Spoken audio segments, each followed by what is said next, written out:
You ever wake up one morning and realize someone tried to erase your entire life while you were still living it? That's what it felt like the day I found out my ranch, the place I built with my own hands, had been given away by the HOA. My name's Jake, and I own a 100-acre ranch on the outskirts of a small mountain town. It's been in my family for 3 generations. My granddad built the first barn here, my dad laid the first irrigation line, and I built the fences that marked every inch of that land. The HOA, though? They didn't see it that way. See, my land bordered the Maple Ridge Estates, a fancy suburban development run by an HOA president named Karen, and believe me, she lived up to every inch of her name. Always in a spotless white outfit, driving her shiny SUV, and carrying a clipboard like it was a badge of authority. She once told me, "We like to maintain a standard of appearance in the area." To which I said, "Lady, this isn't a beauty contest. It's a ranch." From that moment on, I knew she had it out for me. For years, she complained about my unsightly fences, dusty trails, and livestock smell. But I didn't care. My land wasn't part of her HOA, and I paid my own property taxes. She couldn't touch me. Or so I thought. One day, I got home after being gone for 2 weeks on a cattle auction trip. The first thing I noticed was the missing "No trespassing" sign at the front gate. Then, as I drove up my long dirt driveway, I saw something that made my stomach twist. My pasture had been cut in half. A brand new white vinyl fence ran straight across it, like someone had decided to divide the land. There were also fresh stakes and survey markers everywhere, and if coming soon, community garden sign planted right in the middle of my property. I slammed the truck into park and stormed over to it. The logo on the sign? Maple Ridge HOA. I called the county immediately, thinking it had to be a mistake. But when the clerk looked up my parcel number, she said words that made my blood run cold. "According to our records, part of your southern acreage was transferred to the Maple Ridge Homeowners Association last week." Transferred. As in, they gave it away. Apparently, the HOA had convinced the local planning board that my southern pasture was an unclaimed buffer zone and petitioned to include it in their community development plan. And the planning board, without checking the historical records, signed off. I was stunned. That land wasn't unclaimed. It had been fenced, grazed, and taxed in my family's name for 70 years. So, I marched right up to Karen's house. She lived in the biggest, widest, and most polished one in Maple Ridge, and knocked on the door so hard the wreath almost fell off. She opened it with that fake HOA smile. "Oh, Jake. I was wondering when you'd find out." "Find out?" I said. "You mean find out that you stole part of my land?"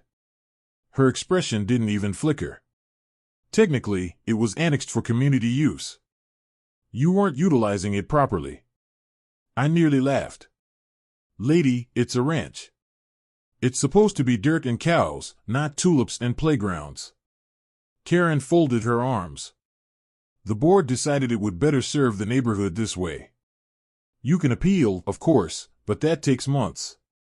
Meanwhile, we're beginning construction next week." That's when I realized what she really thought, that I'd just roll over and let her have her way.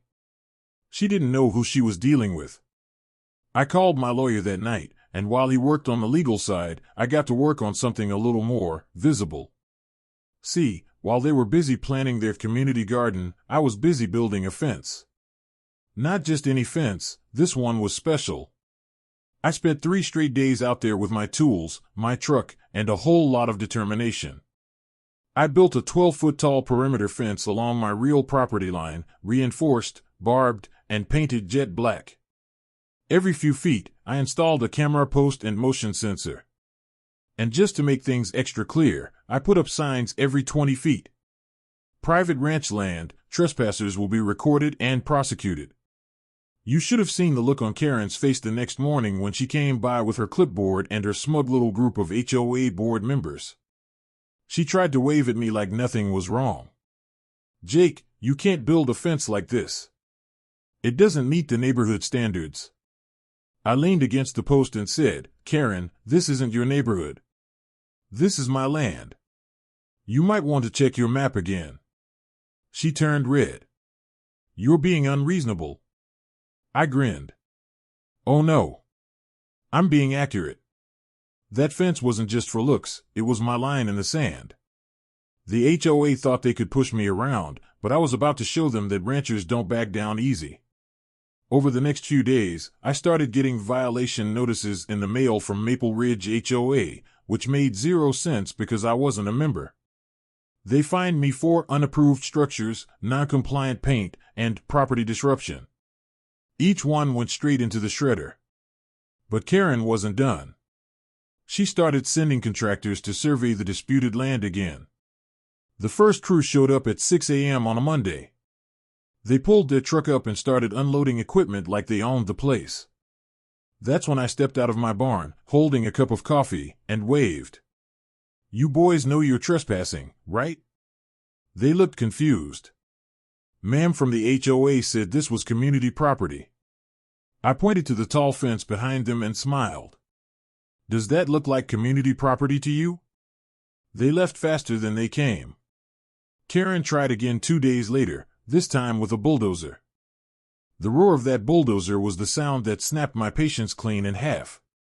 I came running out of my barn, dust flying behind me, as the driver revved up and started lowering the blade toward my fence line. Hey! I yelled. You drop that blade another inch, and you'll be explaining to the sheriff why you're destroying private property. The man froze, looking unsure. Karen stood beside him, arms crossed, that smug smile plastered across her face like she'd already won. Jake, she said sweetly, this land is ours now. We're clearing space for the community garden. You can't keep everyone out forever. I took a deep breath and held up my phone. That's funny, because according to the county's latest updated record, this land still belongs to me. Her fake smile faltered for the first time. See, while she was busy filing phony annexation papers, my lawyer and I had spent those 3 days digging through old property deeds, including the original 1952 survey map signed by my grandfather. We had official, notarized proof that the HOA had encroached on my land by 37 acres. I pulled out a folder and handed it to the bulldozer driver. Here's a copy of the legal boundary. You can verify it with the county office before you touch that fence. Karen snatched it away from him. You don't scare me, Jake. We have permits. I grinned. So did the people who tried to dam this creek 20 years ago. They lost in court too. And right on cue, a black SUV rolled up the driveway. Out stepped Sheriff Dorsey, an old friend of my dad's. He adjusted his hat, squinting at Karen. Morning, folks. Got a call about some disturbance? I just pointed at the bulldozer. They're trying to tear down my fence, Sheriff. Claiming it's their land. Karen puffed herself up. This is HOA property. We have approval from the County Development Board. Sheriff Dorsey took the papers from my folder, looked them over, then pulled out his own tablet. After a moment, he frowned. Ma'am, according to this, the county already corrected the error yesterday. This entire area, he gestured to the fence and pasture, belongs to Jake. You're trespassing. Karen's jaw dropped. That's impossible. No, ma'am, the sheriff said calmly.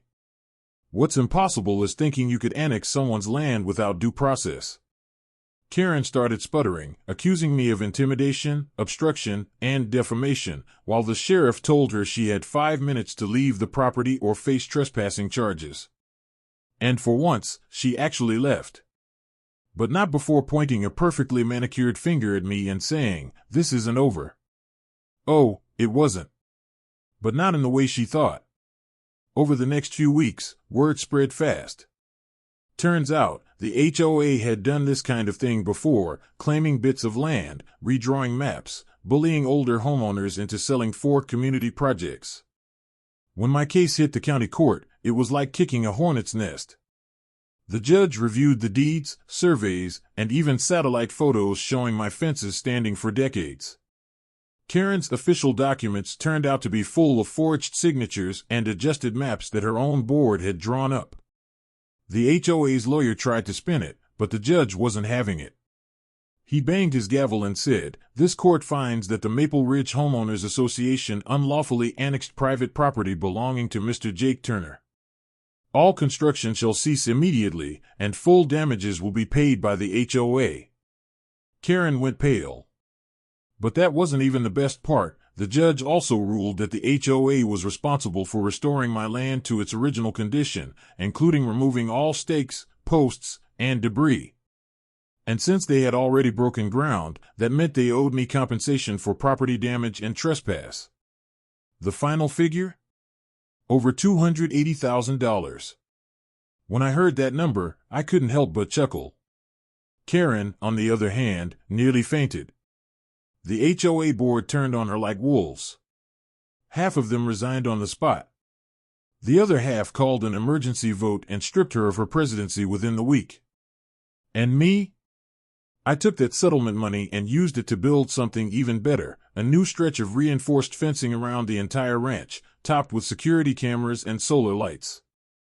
I even put up a large wooden sign right out front that read, "Turner Ranch, private property. Not now, not ever, HOA." It became kind of a local landmark. Folks driving by would honk or stop to take pictures. Some even brought their kids to see the fence that beat the HOA. And you know what? Every time I saw Karen's old white SUV drive past the edge of my property, slower now, quieter, without that air of control, I'd just smile. Because that fence wasn't just about land anymore.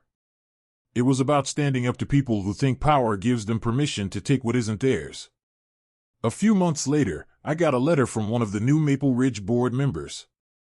They wanted to formally apologize and make peace with me. They even offered to donate part of their HOA's reserve fund to sponsor local 4-H programs in my family's name. I agreed, but on one condition.